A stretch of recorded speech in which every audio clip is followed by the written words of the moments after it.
Most of the Indian parents are against stock market investment. अगर आप अपने dad या मॉम को पूछोगे कि अगर आपके पास कोई सरप्लस पैसा है तो वो आप मुझे दे सकते हो, जिससे मैं स्टॉक मार्केट में इन्वेस्ट करके आपको आपके पैसों पे over longer period of time एक अच्छा पैसा बना के दे सकता हूँ, तो आपका डैड का रिएक्शन कुछ ऐसा होगा कि अगर तुझे मेरे पैसों पे आग लगानी है तो मैं इधर आग जला देता हूँ ना, तो डायरेक्टली उसमें डाल दे। ऐसा इनडायरेक्टली पैसा जलाने का क्या मतलब बनता है? And most of the Indian moms चावल का डब्बा प्रीफर करेगी अपनी सेविंग्स को रखने के लिए instead of stock market. And ये लाजमी भी है बिकॉज उन्होंने देखा है स्टॉक मार्केट कैसे क्रैश होता है। उन्होंने देखा है 1992 में हर्षद मेहता स्कैम की वजह से मार्केट अपने पीक से अप्रोक्सीमेटली 52% गिरा था।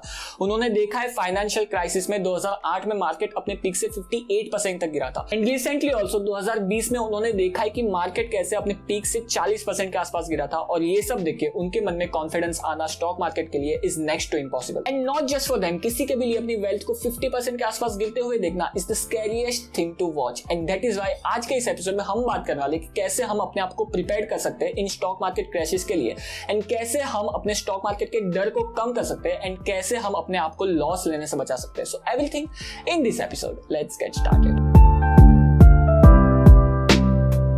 Hey guys, my name is Pratik. I hope you are doing well. And first of all, हम जान लेते हैं कि लोग स्टॉक मार्केट से इतना डरते क्यों हैं। So let's imagine आपके पास 500 रुपीज का नोट है और ये 500 का नोट 2 महीने में आपके हाथ से that's it खत्म, bye bye, tata, goodbye, गया।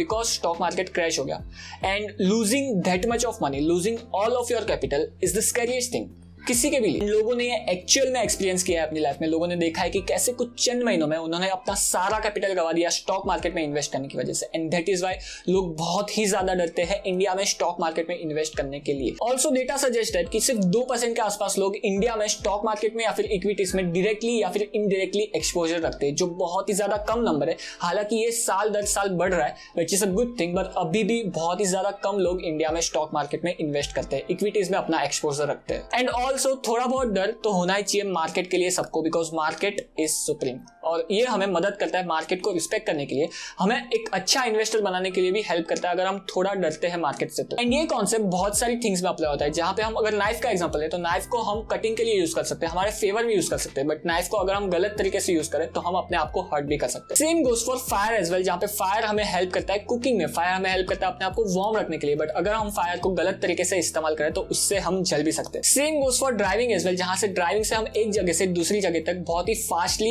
एफर्टलेसली एंड कन्वीनियंटली पहुंच सकते हैं, बट अगर आपको ड्राइव करना नहीं आता है तो आप एक एक्सीडेंट को भी फेस कर सकते हो। And this same concept applies in stock market as well, जहां पे स्टॉक मार्केट के भी रिस्क है, स्टॉक मार्केट के भी फायदे और नुकसान है। अगर आप स्टॉक मार्केट में अच्छे से इन्वेस्ट करते हो, अगर आपको पता है कि स्टॉक मार्केट में कैसे इन्वेस्ट किया जाता है, तो आप अपने पैसों पे एक बहुत ही अच्छा रिटर्न कंपाउंडेड सालाना कमा सकते हो। बट अगर आपको नहीं पता स्टॉक मार्केट में कैसे इन्वेस्ट करते हैं और फिर भी आप अपना पैसा स्टॉक मार्केट में आंख बंद करके इन्वेस्ट करते हो, तो आप अपने पैसों पे बहुत ही बड़ा लॉस और कैपिटल लॉस भी आप ले सकते हो। सो नाउ घूम फिर के क्वेश्चन ये आता है कि कैसे हम स्टॉक मार्केट को अपने फेवर में यूज करें, कैसे हम स्टॉक मार्केट को कुछ इस तरह से यूज करें कि वो हमें हमारे पैसों पे सालाना कंपाउंडिंग एक अच्छा रेट ऑफ इंटरेस्ट कमा के दे, ना कि स्टॉक मार्केट में इन्वेस्ट करके हम हमारे पैसों पे एक बड़ा लॉस उठा लें। इन्वेस्टर्स को लॉस क्यों होता है? बिकॉज इन्वेस्टर्स को रिस्क के बारे में नहीं पता होता, और यहाँ पे मार्केट में मेजरली 2 टाइप के रिस्क हो जाते हैं। The first one is individual risk and the second one is market risk. So first let us understand कि इंडिविजुअल रिस्क क्या होता है। और individual risk is nothing but the direct stock investing, जहां पे अगर आप अपना पैसा डायरेक्टली स्टॉक मार्केट में डाल रहे हो, डायरेक्टली कुछ चुनिंदा स्टॉक में डाल रहे हो, और वहां पे आपको नहीं पता है कि वो स्टॉक, वो कंपनी क्या कर रही है और over a longer period of time वो कंपनी कहां पे होगी, और ये कुछ भी एनालाइज किए बिना अगर आप डायरेक्टली उन स्टॉक्स में इन्वेस्ट कर रहे हो कुछ टिप्स के भरोसे या फिर किसी ने कह दिया उसके भरोसे, तो ये एक इंडिविजुअल रिस्क हो जाता है। जहां पे अगर आप उस कंपनी में इन्वेस्ट करते हो तो वो पैसा आपको नहीं पता कहां पे जाएगा। अगर कंपनी ने अच्छा नहीं किया तो वो पैसा आपका डूब भी सकता है, और लक बाई चांस अगर कंपनी ने अच्छा किया तो आप अपने पैसों पे उतना आपको कन्विक्शन नहीं रहेगा और थोड़ा बहुत प्रॉफिट लेके आप निकल जाओगे, और वो भी एक अपॉर्चुनिटी लॉस हो सकता है। जहां पे अगर कंपनी आगे जाके और अच्छा करती है तो आप अपने पैसों पे बहुत ही अच्छा रिटर्न कमा सकते थे, इंस्टेड आपने थोड़ा प्रॉफिट लेके निकल गए उस स्टॉक से। इंडिविजुअल रिस्क में आपका पूरा पैसा उन सारी पर्टिकुलर कंपनीज पे डिपेंडेंट रहता है जिसमें आपने इन्वेस्ट किया है, एंड दैट इज व्हाई अगर वो कंपनीज ने अच्छा किया तो लॉन्ग टर्म में आपका पैसा भी बढ़ेगा, बट अगर उन कंपनीज ने खराब किया तो आपका पैसा भी डूब सकता है। एंड दैट इज व्हाई अगर आप स्टॉक मार्केट में नए हो, अगर आपको स्टॉक पिकिंग नहीं आती है, अगर आपको स्टॉक को एनालाइज करना नहीं आता है, अगर आप नहीं प्रिडिक्ट कर पा रहे हो कि कोई कंपनी आगे जाके कैसा करेगी, 10, 15, 20 सालों के बाद ये कंपनी कहां पे होगी,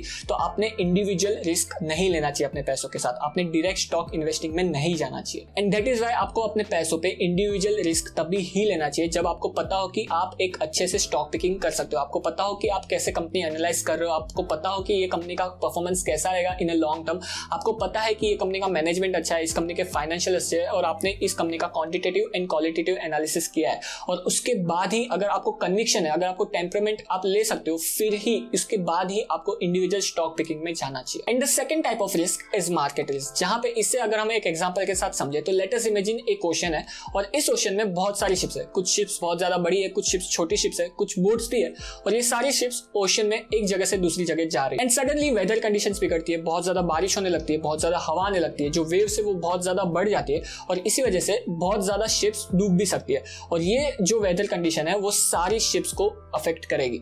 एंड अगर इसे हम स्टॉक मार्केट से रिलेट करें तो मार्केट हो जाता है पूरा ओशन, और जो शिप्स है वो हो जाती है ये मार्केट में जो कंपनीज है वो। एंड अगर XYZ रीजन की वजह से मार्केट में गिरावट आती है तो ये गिरावट सारी कंपनीज को अफेक्ट करेगी। एंड यहाँ पे अगर मार्केट गिरता है तो सबके पोर्टफोलियो नीचे आएंगे, including you, including me, including जो बड़े बड़े इन्वेस्टर्स है उनके भी पोर्टफोलियो नीचे आएंगे। एंड ये रिस्क अनअवॉइडेबल है अगर आप मार्केट में इन्वेस्ट करते हो तो। मतलब ये है कि अगर मार्केट में आपका पैसा जा रहा है तो आपको ये रिस्क तो लेना ही पड़ेगा। But the good news is अगर आप लॉन्ग टर्म के लिए डिसिप्लिन के साथ इन्वेस्ट करते हो तो इतिहास गवाह है कि आप अपने पैसों पे लॉस नहीं उठा सकते, because over a longer period of time market always climbs up. And that is why since Inception अगर हम सेंसेक्स के रिटर्न देखें तो वो अप्रोक्सीमेटली 15% CAGR के रिटर्न है, जो बहुत ही ज्यादा बढ़िया है। एंड दैट इज व्हाई ये रिस्क लेना बनता है। एंड दैट इज व्हाई अगर आप नो नथिंग इन्वेस्टर, अगर आपको नहीं पता कि स्टॉक पिकिंग कैसे करते हैं, अगर आपको कंपनीज को एनालाइज करना नहीं आता, तो आपको इंडेक्स फंड के साथ जाना चाहिए, आपको कोई अच्छे फंड्स के साथ जाना चाहिए जहां पे आप डिसिप्लिन के साथ सिस्टमेटिकली SIP के थ्रू अपना पैसा इन्वेस्ट कर रहे हो। एंड आई गारंटी कि आपका लॉन्ग टर्म में अच्छा पैसा बन जाएगा। सो ओवर लॉन्ग टर्म आपका पैसा बढ़ने ही वाला है और आपका फायदा होने ही वाला है। तो इस वीडियो के लाइक के बटन को दबा के इस वीडियो के लाइक के काउंट को भी बढ़ा दिया जाए, थोड़ा मेरा भी फायदा हो जाए। On that note guys, thank you to be with me in this episode. अगर आपको एपिसोड पसंद आया हो तो लाइक के बिना मत जाना एंड सब्सक्राइब कर दो मेरे चैनल को, बिकॉज मैं आप सबके लिए ऐसे ही stock market, money market, finance और पैसों के बारे में वीडियोस लाता रहता हूं। सो सब्सक्राइब के बिना मत जाना। मैं आपसे मिलता हूं ऐसे ही किसी नए एपिसोड में, तब तक के लिए गुड बाय।